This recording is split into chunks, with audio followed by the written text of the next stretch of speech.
All right, guys. I'm back at it again with a deck profile. Unfortunately, I had to do another audio onto this one because it never recorded it, which is fine with me. So I took a break from Yu-Gi-Oh a little bit. I was playing Labyrinth to come back and play Kashtria after watching both YCS events and realized that Kashtria is probably the better deck in the format, which I did have, but I had to put the deck down because I wasn't too sure on how to feel when I was playing it. So I had made a deck profile. I had tweaked out the deck to my liking. So let's start off. Three unicorns. Unicorn essentially gets you Theosis, it gets you Birth, as well as having an effect where if an opponent activates an effect or declares an attack, you can banish one card from the extra deck, which is perfectly fine because it's a it's a good thing to know exactly what it is your opponent is playing, as well as getting rid of a problematic card from the extra deck, allowing you to progress the game state and possibly making your opponent play differently because you ripped an important card out of the extra deck. This card probably will get hit on the ban list. That's my honest opinion, and I think that's what's gonna happen to this card overall. Then we play three Fenrir. Fenrir gets you the search. It gets you a monster. It gets you uh, a Rising Heart, Unicorn, Ogre, whatever. It also has an effect where an opponent activates effect or declares an attack. You can banish one card face up on the field, which is also very strong. I don't think that card's ever gonna get hit. Two Rise Heart. Rise Heart is good because you can banish Theosis. You can banish Big Bang. Big Bang being banished off an XYZ can special summon another extender onto the board. As well as Theosis being banished, able to get you back Birth or get you back another piece that you might need. And banishing three from the top of the deck is pretty good. Strong. Then we play one Kashtria Scareclaw, which is good for Abramax. It's good for Babuska. It's good for anything in the battle phase that has an effect. It negates it. Then we play one Ogre. Ogre's for Big Bang or Searching Preparation. Then it has an effect where if an opponent activates an effect or declares an attack, you activate up to 5 cards, which is another thing about knowing what your opponent is playing. Able to snatch a card from their deck and then putting the cards back on top of the deck in the same order. That is strong. I don't know why people weren't playing this to begin with because this card is I feel like is an essential in the deck. Um, then we're playing the one tier limit monster. I don't like this monster at all, but unfortunately I have to play it because it's another name. You banish a card, special summon it, and then it just mills. For the board breakers, we play two lava golems because majority of the decks do end on two or three more monsters. Sprite ending on mosquito and toad, or it's sword soul ending on the two synchro monsters, as well as in the mirror. Sometimes they get greedy; they play more than that. You basically could just break the board.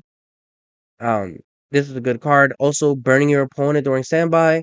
Then we play two Gamma Seals. Gamma Seals is good for the mirror match because 9 out of 10 times, from what I've been seeing, a lot of people are just ending the game on Arise Heart and being able to take the Arise Heart out on your turn when they summon nothing else is pretty good. Um, then we play two Drawn and Lockbirds. Drawn and Lockbirds is good. It stops a lot of rogue decks from searching. It stops a lot of cards from being added from deck to hand. So, any of the Sprite monsters, Looper for Despia, the Mirror Match. Like I said, a lot of rogue decks. This card is actually getting a lot of attention now. But I choose to main it in the deck because it's good. Hopefully, we get some kind of like reprint in a super or something like that. This card is definitely going up in price. Then we play two Ash. I don't think Ash is good this format, although everybody says it is, and I guess because of Brand of Fusion and a couple other things. But we're in a game where essentially Ash is just used as a bait card, and most of the decks can still play through Ash. So like I don't see no real reason to play more than two. Then we play the field spells. This goes into what I was saying about Ash because if they activate Ash, activate that, then it kind of just it's you can still play through it. So if you have the field spell Fenrir, they Ash the field spell, you could do the Fenrir into a Rise Heart, or you could do the field spell into Unicorn. The field spell gets Ash. You could also do some of the Unicorn to get Theosis, or vice versa. Theosis is a really good card. So Theosis goes, you target one Kashtria monster on the field. and you summon another one with a different attribute in defense position. When this card is banished, you can get one banished card that has Kashtria in its name back from the banish zone. This is really good. I was playing against Runic, and Runic so happened to banish this card from the top of my deck.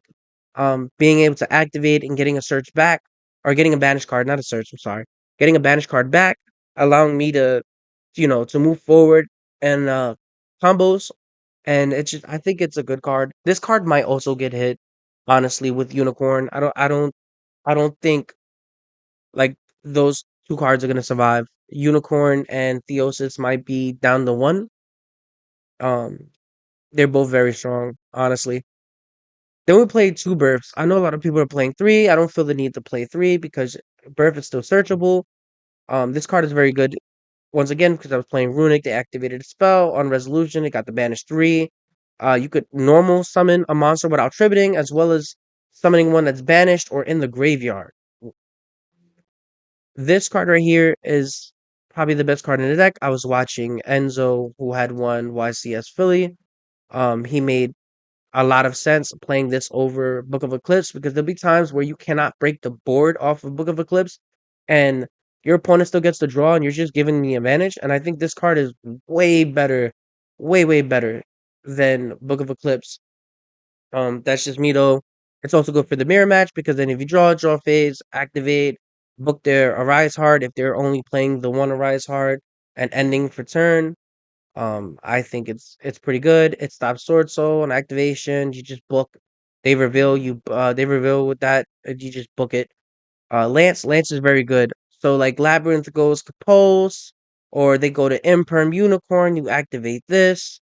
Um, anything that was targeted, Book of Moon, or anything that would like have to do with it. So like enemy controller and stuff like that. Like this card is just it's just too good. It's just too good. I don't see why people are not like super excited about the card. I like the card a lot.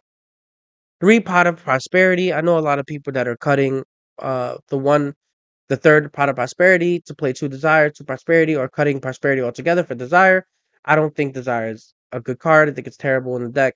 Granted that you could record cards because if you banish 10 face down, you could use a Riot's Heart to basically attach itself to there in case you need something from it. That's cool, but I don't think it's necessary. Once again, you play Prosperity. There's a lot of cards in the extra deck that are just situational, and I don't think a lot of those cards matter. And then one Terraforming is just for the fourth field spell. Two Evenlies because a lot of decks are still playing it. Why not play it yourself? It's good for trap tricks, good for labyrinth. It's good to break boards in general. Just to push for the win. And I think that's pretty much it. Preparation's good. Preparation lets you summon one from hand or from the banish, as well as if a trap is activated, you can rip a card out the hand. This is also an extended piece. It's good. Big Bang Theory. Once again, if this card gets banished, you can target an XYZ monster, special summon it out. Use its effect. Use Unicorn Strike Search or use Fenrir, or you could use it as a third evenly if you want to, just to break the board. So I think that card is good.